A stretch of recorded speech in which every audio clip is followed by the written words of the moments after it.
formation a été révélée par le journal Le Monde.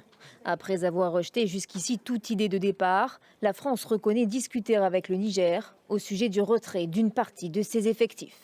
Des échanges sur le retrait de certains éléments militaires ont commencé. La question du maintien de certaines de nos forces se pose.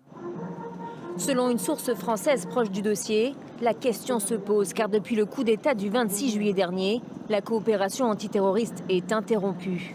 Les discussions ne seraient d'ailleurs menées qu'entre militaires, pas avec la junte au pouvoir, car Paris continue à ne pas reconnaître le gouvernement issu du putsch.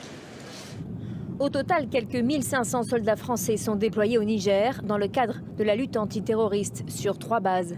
À Niamey, à Oualam au nord de la capitale et à Ayoro près de la frontière avec le Mali. Certaines unités pourraient être redéployées dans la région, notamment au Tchad voisin, ou directement rapatriées en France. Pour l'ancien président François Hollande, si retrait il n'y a aucun échec à y voir. Où est le problème? Quel est le mal?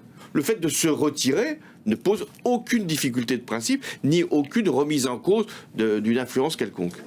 Des échanges entre Paris et Niamey sur le retrait des troupes françaises avaient déjà été évoqués lundi par le Premier ministre nigérien, nommé par la junte. Il avait aussi évoqué les sanctions économiques imposées par la CEDEAO et disait être en passe de parvenir à une solution. Nous avons bon espoir dans quelques jours de parvenir très rapidement à une entente pour que toutes ces mesures soient levées. Mais ce mardi, la communauté lui a répondu et elle reste intransigeante. La position de la CEDEAO reste la même. La libération du président Mohamed Bazoum, dont vous savez qu'il a été pris en otage, et le rétablissement immédiat de l'ordre constitutionnel. L'organisation ouest-africaine refuse toute discussion sur une durée de transition avec les putschistes et a brandi plusieurs fois la menace d'une intervention armée.